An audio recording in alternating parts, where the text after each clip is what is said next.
A very good evening and a warm welcome to State of Business on Art Television. I'm Mariam Vijayaratna. Let's have a look at the headlines first.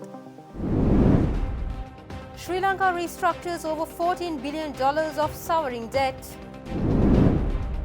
People's Action for Free and Fair Elections prepares for polling day. News in detail.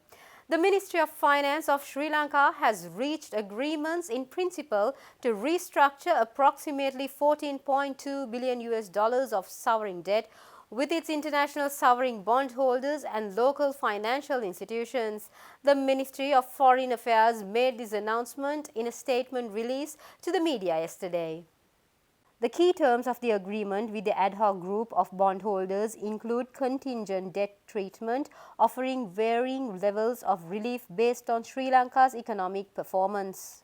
After consultations with the IMF, the terms were finalized to align with the debt sustainability analysis, ensuring appropriate relief measures. The agreement with domestic holders involved a preference for non-contingent debt treatment, where existing bonds will be exchanged for new instruments denominated in USD and LKR. The restructuring provides Sri Lanka with an upfront debt stock reduction of approximately $3.2 billion, which may vary based on economic performance. Additionally, under the IMF program, Sri Lanka will reduce debt service payments by $9.5 billion, extend bond maturity by over 5 years, and lower average interest rates from 6.4% to 4.4%. This agreement includes a 40.3% present value concession for bondholders in the baseline scenario, with variations based on economic outperformance. Sri Lanka also finalized an agreement with China Development Bank on restructuring $3.3 billion of sovereign debt. Overall, Sri Lanka's debt restructuring agreements, which also include deals with Exim Bank of China and the Official Creditor Committee, will provide over $17 billion in debt service relief during the IMF program period.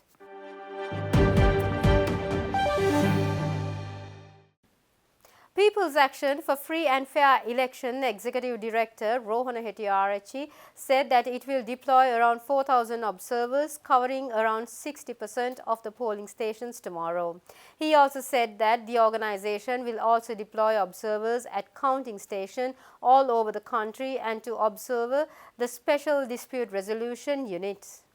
We as PAFREL, we are planning to deploy around 4,000 observers on elections day, 3,000 stationary observers and 180 plus stationary observers across the country to cover the entire polling station. There are about 13,421 polling stations will take place tomorrow. We will be able to cover around 60% out of the total polling stations with our stationary observers as well as the mobile observers. For the counting, we have already trained and prepared to deploy around 200 counting observers. Also, after receiving the ballot boxes, our observers will be start their monitoring at the counting places. There are about 49 counting premises at this time, so we are going to deploy our observers on those areas. Additionally, we have already deployed our observers for this dispute resolution unit, including the election secretariat as well as the other district which has place at the Assistant Elections Commissioner's premises in the district level.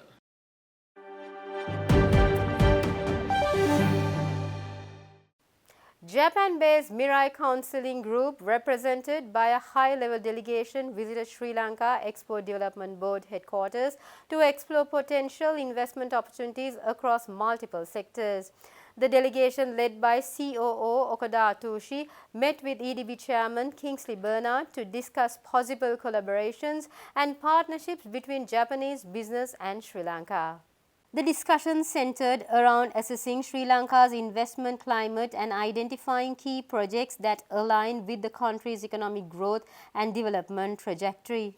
The EDB highlighted that this visit underscores the growing interest of Japanese investors in Sri Lanka, reflecting the country's potential for future economic expansion.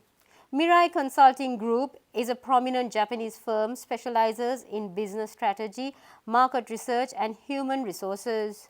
The Export Development Board said that this engagement marks a step towards strengthening bilateral relations and promoting economic cooperation between Japan and Sri Lanka. Stay tuned, we'll be right back after this short commercial break.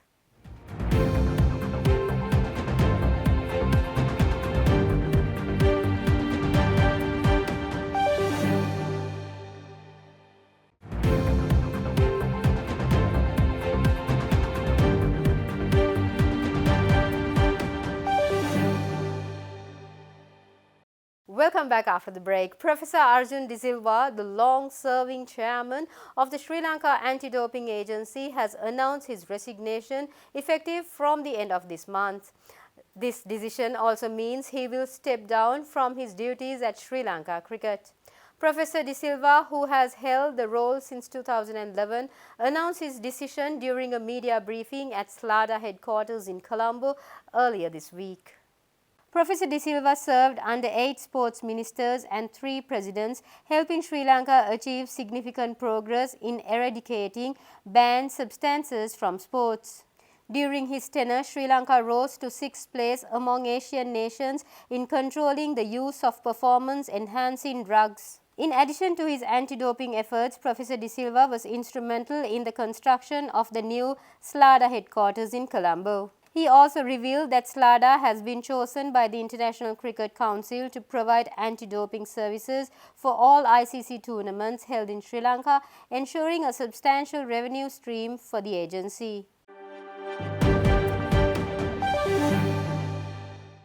People's Leasing and Finance Public Limited announced the launch of the Gold Cash Card, designed to provide customers with a convenient, flexible and secure way to leverage their gold assets for credit.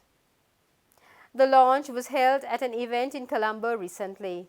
This digitalization of loan applications and transactions allows customers to apply for loans and check their balances and make payments online via the card and mobile app. The Gold Cash Card features a revolving loan facility allowing customers to borrow, repay and borrow again based on their financial needs, giving them complete control over their borrowing and credit limits. The facility also includes automatic loan renewal if interest payments are made on time, simplifying the process and eliminating the need for periodic reapplications.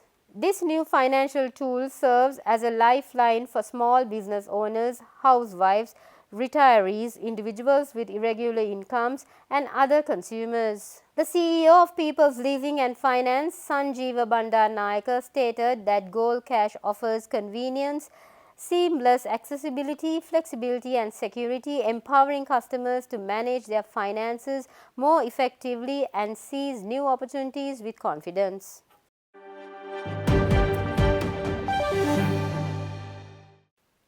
Intellect Design Arena Limited, a global leader in financial technology solutions, has introduced IMARC AI, a cutting-edge platform tailored to Sri Lanka's financial institutions, at an event held in Colombo recently. With 329 microservices, 535 events and 1,757 APIs, IMARC AI offers a highly flexible and intelligent solution that enables Sri Lankan banks to build future-ready, customer-centric strategies. The platform allows financial institutions to navigate the evolving landscape of fintech by focusing on customers across various segments: retail, HNI, SME and corporate, while addressing regulatory and operational events. The introduction of IMARC AI is expected to enhance the capabilities of banks, offering them tools to foster innovation, improve financial inclusion and create customer-driven solutions. The platform is seen as a crucial enabler for Sri Lankan banks, empowering them with advanced connected intelligence, a composable architecture and AI-driven insights that enhance operational efficiency and customer experience.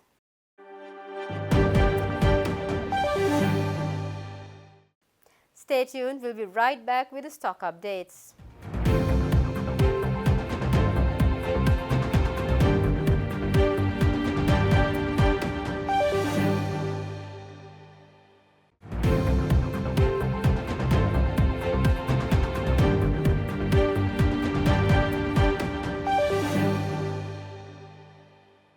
Welcome back after the break. Trading at Colombo Stock Exchange ended on a positive note today. The all-share price index gained by 81.94 points to close at 10,966.51, and the S&P SL 20 gained by 40.44 points to close at 3,102.20.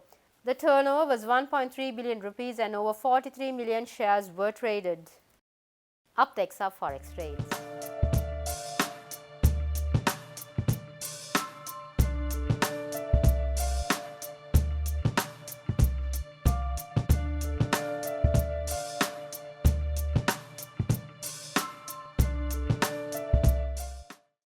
That's all we have for tonight. For this and more, subscribe to our channel on YouTube and follow us on Facebook.